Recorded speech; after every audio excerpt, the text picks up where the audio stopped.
When I was a little boy, I really wanted to be an animator for Walt Disney. Fortunately, I gave that up because I wasn't as good as the guys I met years later working in animation, and I stayed with the music. I came from a musical family. I have a brother who's a trombone player and a composer.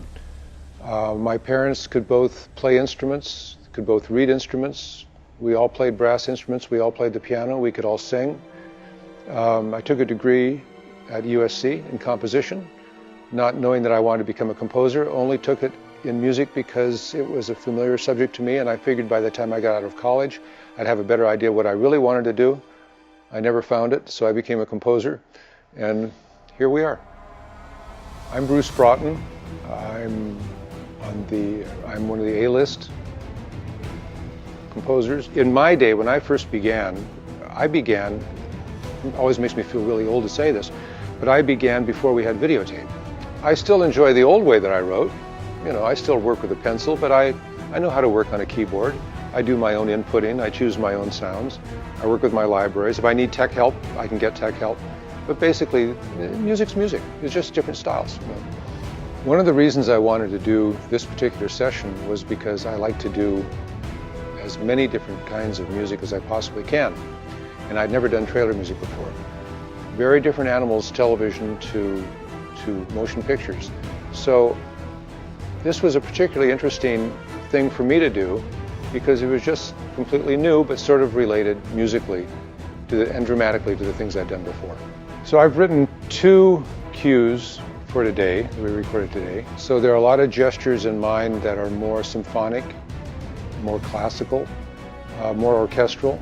One of the things that I've noticed has changed in films, as well as obviously in trailer music, is the way the orchestra is put together.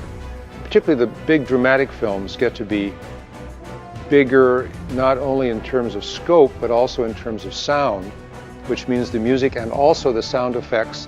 If you have explosions going on and bombs and windows broken and, you know, superheroes and all that kind of stuff, you need a certain kind of music that can play underneath all that stuff. What you want is a lot of power. The guys who have the power are the ones who show up for the date.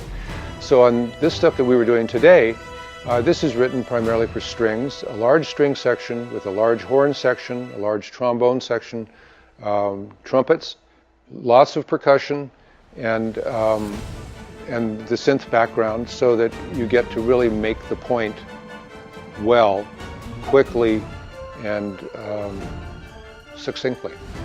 In trailers, it's a really different system because dramatically, you have trailers are basically there as a marketing tool to get people excited to watch the product.